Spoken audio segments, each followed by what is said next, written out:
Quick survey. How many have ever bought something on eBay? Okay. And how many have ever sold something on eBay? Okay. And how many don't really give a rip about eBay? Well, eBay is not just something that some people are into. Working on this talk, I found out all sorts of stuff about eBay that I didn't know. I found out that eBay, when it comes to numbers of items bought and sold, eBay is the largest retailer in the world. I did not know that. It all began back in 1995 when a computer programmer created this online site where people could buy things at auction. And the first item ever on eBay was? Anybody know? Ever bid on? Ever sold? Broken laser pointer. Yeah, the winning bid for the broken laser pointer, $14.83. And sales and prices have gone up since then. The most expensive item ever bought on eBay was a Gulfstream jet, $4.9 million. It's kind of like, wow, nice jet. Yeah, I got it on eBay. But eBay wasn't originally called eBay. It was originally called Auction Web. But since becoming eBay, you can find just about anything you might ever want. You can bid on your own town, like Wakanda, Washington, or Bridgeville, California. Or if your bidding ambitions are a little more modest, you can also bid on advertising space on this guy's forehead, or a ghost in a jar, or most recently, the Jolly Green Pepper. Don't laugh. Jolly Green Pepper just sold last week for $155. If you want it, odds are you can find it on eBay. Okay, so why are we talking about eBay in a series called Obey? Good question. Thanks for asking. If you want something, odds are pretty good you can get it on eBay, which might sound kind of like exactly the opposite of obey, since we think that obeying means doing something that somebody else says, and therefore somebody else gets what they want. But here's what I really believe. The life that I really want, a life that's full of meaning and purpose and direction and satisfaction, that's what comes my way when I embrace what it means to obey. Jesus said really clearly, it's one of our favorite verses around here. He said, I came that you might have life and have it to the full. And I hope by the end of the time today, by the time we're done today, I hope we'll all see this connection between obey and the life that we all want to have, all right? So let's be really clear. Obeying, obedience, doing what God says to do, being a person who does God's bidding, so to speak, this is integral to being a Christ follower. Dietrich Bonhoeffer, one of the truly great theologians of the 20th century, he was executed for his role in the resistance against Hitler. Bonhoeffer said this. He said, "Only he who believes obeys, and only he who obeys believes." Think about that. I mean, all sorts of people say they believe in God, right? But what if Bonhoeffer is right, that only those who obey really believe? Friends, obeying is so foundational being a Christ follower. Our kids are doing this series right along with us because we want our kids to learn from the get-go that Christ followers are people who obey. So each week we're going to be talking about the same things based on the same stories from the Bible. Same thing in adult service as in Kids City. All about what it means to obey. Same stories. And today's story for both us and for the kids is the story about the very first people. Now, to really get this story, we need some important backstory. I mean, we all probably recognize the very first verse in the whole Bible. In the beginning, God created the heavens and the earth. God says, let there be light, and there was light, and God said it was good. God says, let there be sky and ocean and land, and there was sky and ocean and land. And God said it was good. And God said, let the oceans be full of swimming creatures, and let the skies be full of flying creatures, and it was so. And God said it was good. And then God said, let there be animals, let there be livestock, let there be wild animals, let there be animals that crawl on their bellies, let there be small dogs whose owners dress them in sweaters at Christmas time. And God said, that's a little bit weird. But nevertheless, he says it was good. God brings this incredible array of things into being. And of all the things, all the creatures that God brought into being, the pinnacle of his created genius is human beings. So after God brought human beings into being, he said, it is very good. And the first human beings, as you might know, lived in this paradise, the Garden of Eden. It says, now the Lord God had planted a garden in the east, and there he put the man he'd formed. And now, this Garden of Eden, not to be confused with In-A-Gadda Da Vida. Yeah, Iron Butterfly, 1968. I went there. Not In-A-Gadda Da Vida, in a garden called Eden. So we have the very first people, and we have a garden, and we have all of creation, and we have God. And God's the creator, the designer, the one who dreamed all this up. And the Bible tells us that Adam and Eve were naked and unashamed. Now, this does not mean that they both had really great abs and were totally buffed. Naked and unashamed, that's not what it means. It means that they lived in this harmonious, honest, loving, truly supportive relationship. Naked and unashamed means there was no manipulation, no game playing, no pretense, because they had nothing to hide and nothing to prove. And not only was their relationship with each other like that, so was their relationship with God. God was the loving creator, and they were his precious creatures. And things were great. Life was great. And part of their good, untainted relationship from the very beginning were things God said for them to do. He told them to be fruitful and multiply. What you think about it? It's not a bad command to have to obey. And God told them to take charge of and care for the created world, to manage it and steward it on God's behalf, which I know sounds like a pretty big job, but it was a pretty good one too. I mean, they were commanded to be in charge of a world with absolutely nothing wrong with it. So, all sorts of good things God told them to do. And there was, of course, one thing they were told not to do. They were told not to eat of the tree of the knowledge of good and evil. Now our creative arts team got to thinking about this part of the story, and they decided that in contemporary terms it went maybe something like this.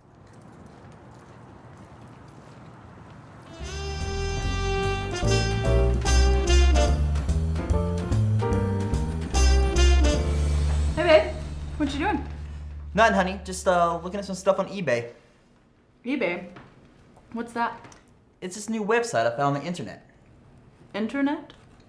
Honey, you don't know about the internet yet? It's almost 1999. Well, I know how to party like it's 1999, but I don't think I'm actually ready for it to be 1999. Well, the internet is amazing. You should really check it out. I think Al Gore invented it. What is it? It's basically a global system of interconnected computer networks that use a standard internet protocol to serve billions of users worldwide. It's like a network of networks that are interconnected with a broad array of electronic, wireless, and optical networking technologies. Wow. Where did you learn all that? The internet. So what's this eBay thing you're looking at? It's an online auction and shopping website. Shopping? Out of my way, Adam. This is my territory. Internet shopping. If this idea sticks, we won't even need stores in the future. Oh, what's this here? I want that. Place, bid, or buy it now. I want that. Buy it now, Adam. Honey, it says forbidden fruit. You can't have that. It's forbidden. Yeah, forbidding. Let's bid on that fruit, Adam. I want it. Or we could just buy it now. What does it cost? Too much. I don't know, Eve. Should we be doing God's bidding instead of our own? Maybe we should pray about it first. Let's see. How does this thing work? What's it called? A manually operated utility for selecting equipment. Looks like a little mouse to me. And you just click it, right? Oh, no. There, done. Now, what are shipping options? Choose ground shipping. It says it should arrive in 3 to 5 business... That was fast. Who is it? UPS. Honey, don't answer that. Tell them we're naked or something.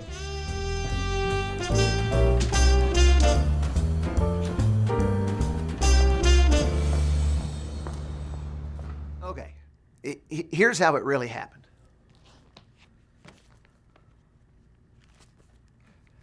Genesis says, "Now the serpent was more crafty than any of the wild animals that the Lord God had made. He said to the woman, 'Did God really say you must not eat from any tree in the garden?' The woman said to the serpent, "We may eat fruit from the trees in the garden, but God did say, you must not eat fruit from the tree that's in the middle of the garden, and you must not touch it, or you will die." Eve gets talking to the serpent, which, if you ask me, is kind of a weird choice in the first place, because ordinary snakes freak me out. So a talking one? Snake comes up to me and says, "Hello." I'd be like, "Goodbye." But seriously, notice what the serpent says to tempt her. The serpent says, "You will not certainly die. For God knows that when you eat from it, the forbidden fruit, your eyes will be open and you'll be like God." Notice the serpent's angle here. Serpent doesn't say, "Don't let God tell you what to do, just do what you want." No. Serpent gives a very different reason to not obey. Do you see it there? Did you catch it? Serpent says if they refuse to obey, if they'll just live life by doing their own terms, doing their own bidding instead of God's, then they'll not only not die, they'll live and become like who? Who did the serpent say they'd become like? Yeah, right, God. And we need to be really clear about what this story is not about. This is not a story about a God who is restrictive and withholding. I mean, he'd given the first people so many positive commands to obey. He's not trying to hold them back or keep them down. And this is not a story of God, tempting them or tantalizing them. The tree of the knowledge of good and evil, it was not some booby trap God had set in their lives. Got to understand something. Got to understand this about the tree of the knowledge of good and evil. The knowledge of good and evil doesn't mean the ability to know good from evil, like knowing right from wrong, or morality from immorality. That's not what it means. The word good is the same word God used when he looked at the life he had created for his creatures and said and saw that it was very good. So good and evil here don't just mean right and wrong. They include that, but they mean more than that. They mean more like joy and suffering. See, before there was disobedience, the only life the first human creatures knew was joyful and meaningful and fulfilling. Their lives as creatures were good and suffering-free and destruction-free. Are we tracking here? And notice, God didn't say, "The day you eat of it, you will surely tick me off." No. And God didn't say, "The day you eat of it, you will surely get punished." No, he said, "The day you eat of it, you will surely" what? Right, die. And die here does not mean, drop dead, like, take a bite and keel over. It means what it means is to lose the life you had. To lose the life of total joy and to begin experiencing suffering and decay and deadness. And then the Bible goes on and it says this. It says, "The woman saw the fruit of the tree was good for food and pleasing to the eye, and also desirable for gaining wisdom. And she took some and she ate it." See, God said it'd bring suffering and diminish life. But to her, it looked good to eat and good to look at. And she thought it'd make her wise like God, so she ate it. And notice, she didn't lure the man into eating it. It says he was with her. Apparently, he was there the whole time, and he goes for it too. And when they do, hell breaks loose. I mean, their relationships get screwed up, and they start concealing themselves from each other and concealing themselves from God, hiding from God. Work becomes hard and toilsome. Childbirth becomes painful, which is a way of saying the joy of having children is tainted. And now they not only know joy, but suffering. Good and evil, joy and suffering. And here's what this is telling us. Friends, we've got to get this. Obeying God is not about following rules, towing the line, and just knuckling under. Obeying is about experiencing and receiving life as creatures of the good and loving Creator. Notice the very first temptation to disobey was to reject the life that was given to them as creatures. Years ago, there was this kindly old African-American preacher who always called the people in his congregation creatures. He'd see someone from his church around town and he'd say, "Hello, creature." Or he'd get up to preach and he'd say, "Hello, creatures." Try something with me. Turn to somebody near you and say, "Hello, creature." Go ahead. Turn to somebody. "Hello, creature."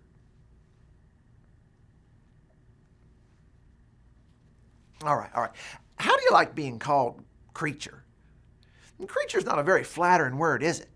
I mean, when I hear the word creature, I think of like a, creepy crawly bug, or maybe that classic horror movie, The Creature from the Black Lagoon. I mean, being a creature doesn't sound very appealing to us, does it? But we got to get this.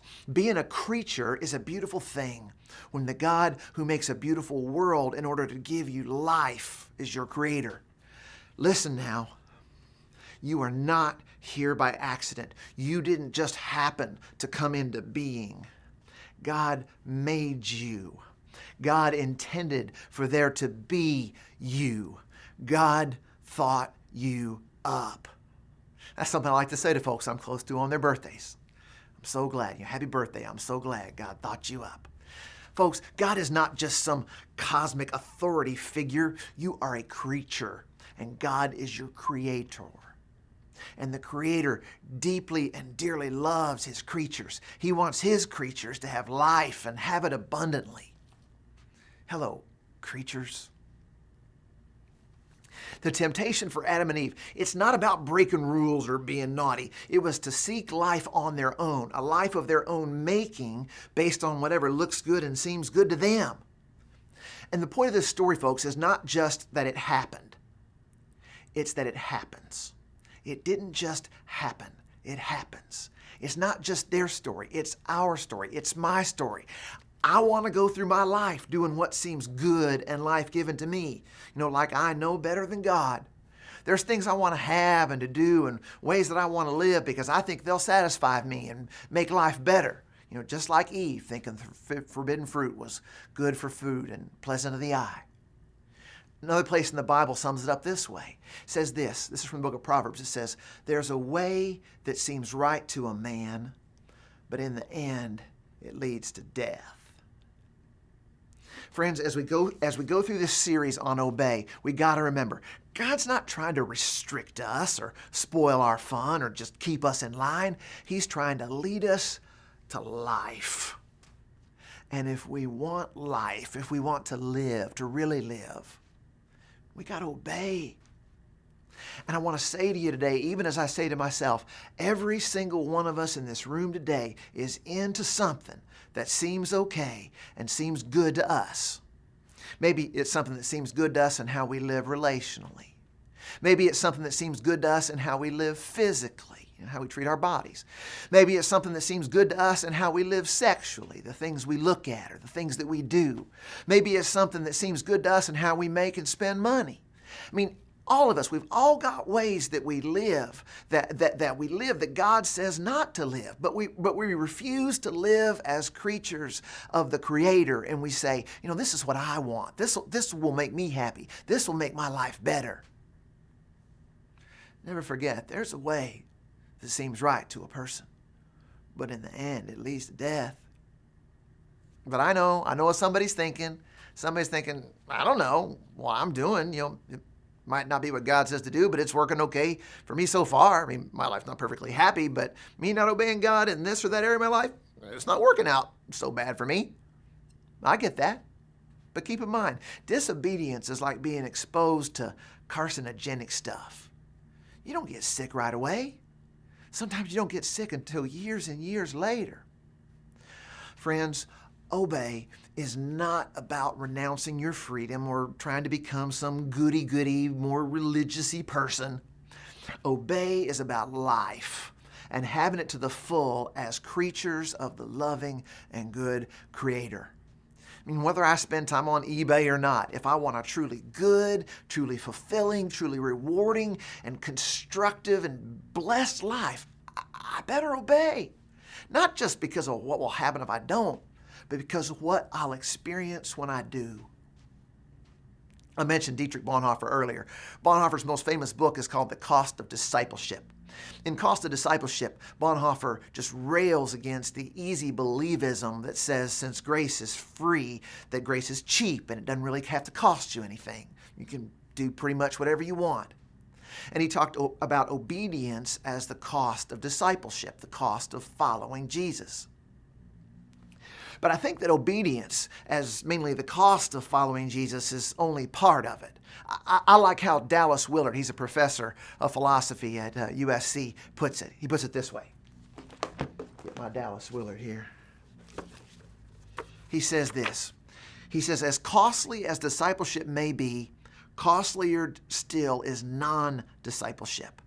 Non-discipleship costs abiding peace, a life permeated by love and faith, a life that sees everything in light of God's overriding governance for good, a life of hopefulness that stands firm in the most discouraging of circumstances, a life of power to do what is right and withstand evil. In short, non-discipleship costs us exactly that abundance of life Jesus said he came to bring, life lived on its highest plane. As we begin our series today, our series on obey, please know this. Obeying God is hard. Obeying God is difficult.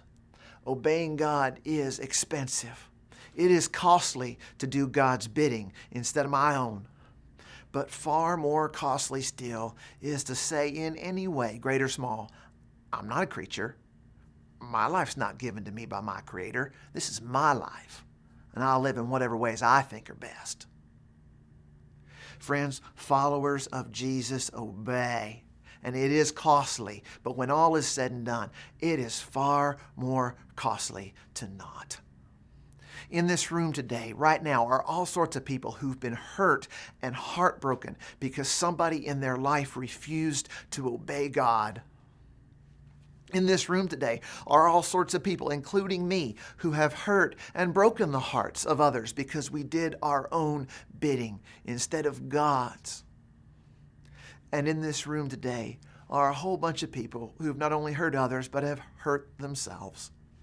I've done it. I'm pretty sure I'm not the only one.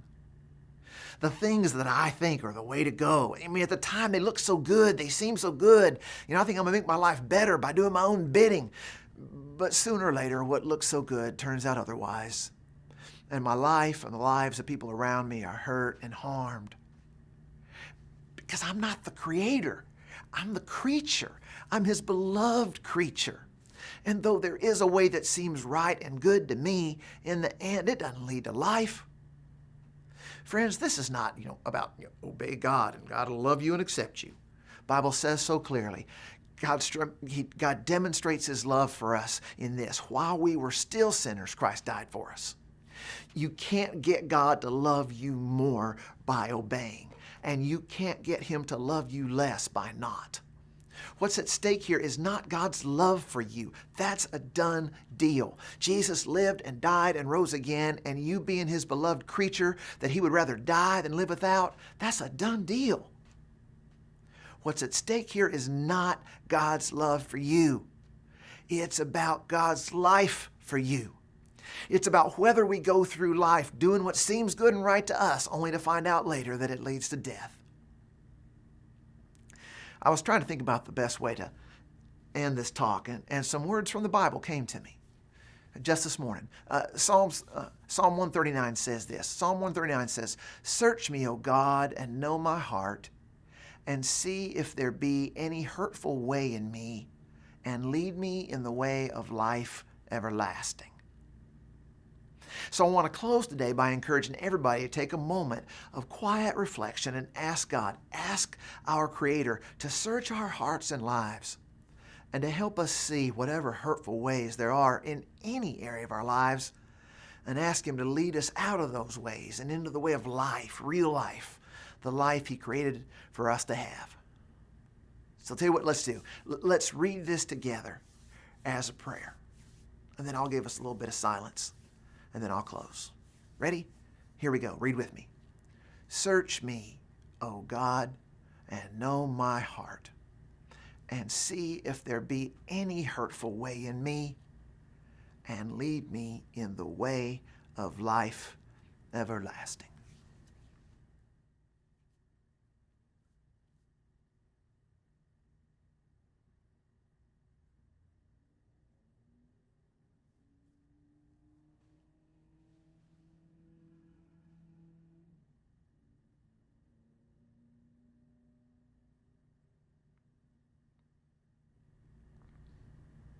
God, search us.